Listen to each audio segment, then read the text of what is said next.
In Lagos State, two factory workers trapped while working on diesel reservoir confirmed dead. Efcc invites Susan's billionaire businessman Razak Okoya for questioning over alleged Naira abuse. On the foreign scene, Los Angeles authorities declare local health emergency as fire, ash, and smoke blankets area. Good evening. This is News at 7 on West Spring Television. My name is Tomilola Daniel. The Kano state government has called on all relevant authorities, institutions, and individuals to comply fully with the recent Court of Appeal judgment that resolved the longest-standing dispute over the Emirate Council reforms. In the press conference held on Saturday at the NUJ Press Center in Kano, delegation of top government officials, including the Attorney General and Commissioner for Justice, Ibrahim Adamu, the Commissioner for Local Government and Chieftaincy Affairs, Musa Bill, and the Commissioner for Information, Halima Yusuf, emphasized the need for strict adherence to the ruling. The Court of Appeal, Abuja Division, overturned earlier decisions by the Federal High Court and upheld the legality of the Kano State government's actions regarding chieftaincy appointment and the restructuring of the state's traditional institutions. The government, however, stressed that the judgment not only validates its reforms, but also set a precedent for respecting constitutional boundaries in chieftaincy affairs. The government further reiterated its commitment to fostering unity and development in Kano, emphasizing the importance of cooperation among all parties involved.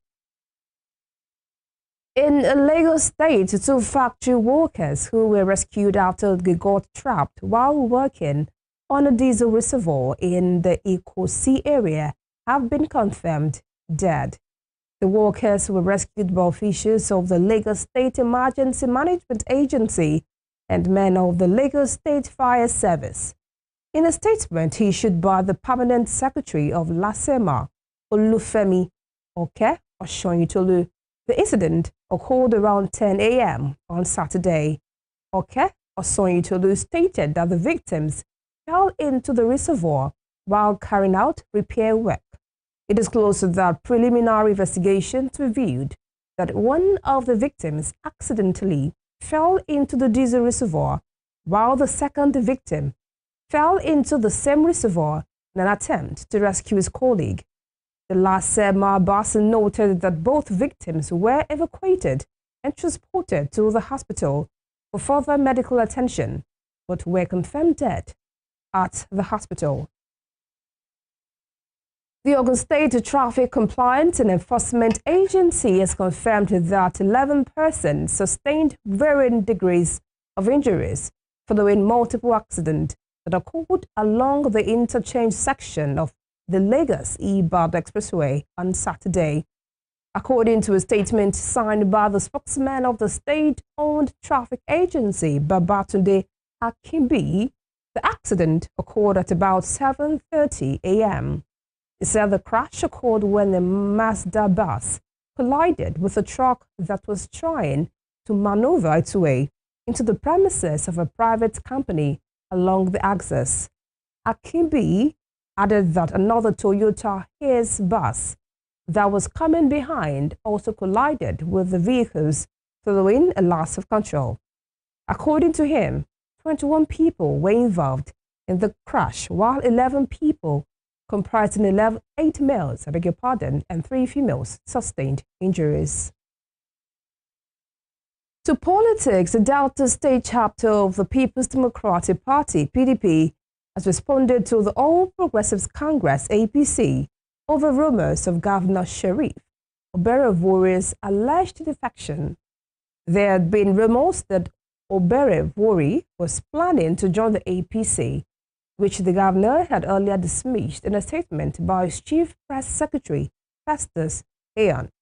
It will be recalled that the APC, in a statement signed by its state publicity secretary, Valentine Onojegwo, in Asaba, the Delta State capital, on Thursday, addressed rumors about Billionaire's alleged plans to join their party, labeling it as speculation. Reacting to the statement, a member of the PDP and the State Commissioner for Information, Ifeanyi Osuoza, in a statement on Saturday in Asaba, described the APC as a party suffering from incontinence and cannot help itself. Osuoza criticized the APC's reaction, accusing them of relying on unfounded claims rather than facts. Some members of the Okoya'S have rejected the appointment of Abimbola Owode as the new Alaafin of Oyo. A governor of the state, Seyi Makinde, on Friday had approved the appointment of Owode as the next Alaafin.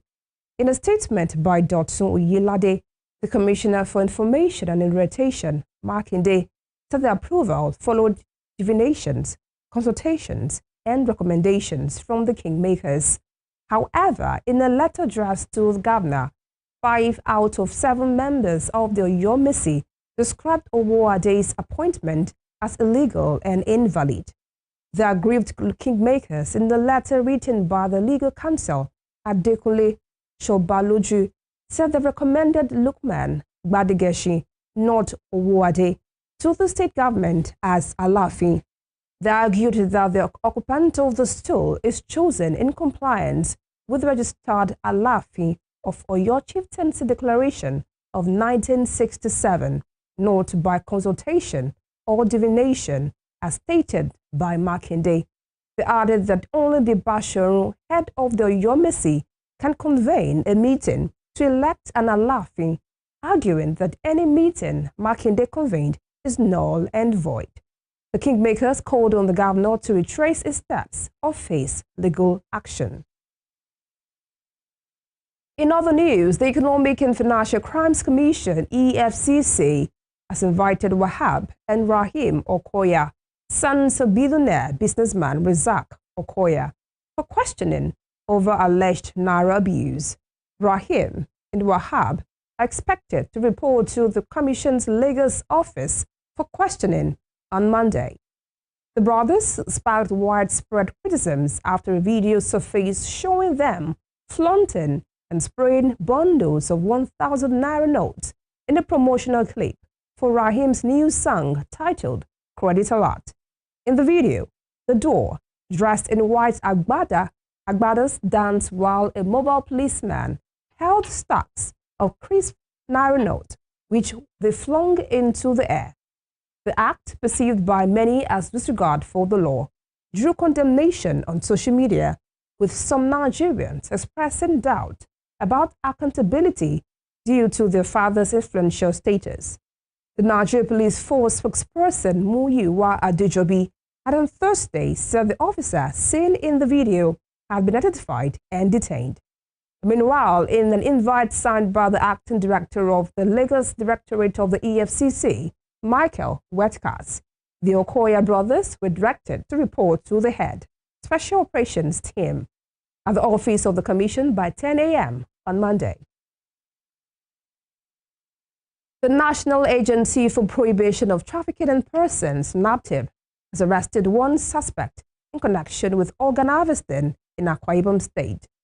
The agency has also secured over 60 convictions, with over 15 cases still pending determination in courts. The state zonal coordinator of NAPTIP, Emmanuel Ewen, disclosed this in Uyo, the state capital, on Saturday, while fielding questions from journalists during a media briefing to mark the 2025 National Human Trafficking Awareness Day. The briefing was organized by the State Ministry of Humanitarian Affairs in collaboration with NAPTIP and the Network Against Child Trafficking, Abuse and Labor.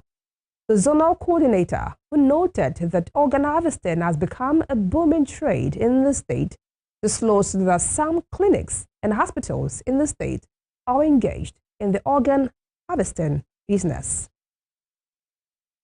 The commandant of the Air Force Institute of Technology, Kaduna Air Vice Marshal Sani Rabe, has charged graduate engineers of the Institute of exhibit professional competence due diligence, and moral ethics in their practice. The commandant made the call during the 2024 Graduate Engineers Induction held at the Ibrahim Alpha Auditorium, Afit, Kaduna on Saturday. No fewer than 400 graduates of the class of 2024 of Afit were inducted as members of the Nigeria Institute of Engineers. The commandant, who was represented by the institute's provost, Awal Kashim, noted that Afit has grown significantly since its establishment 40 years ago, evolving from a technical institution to a full-fledged university.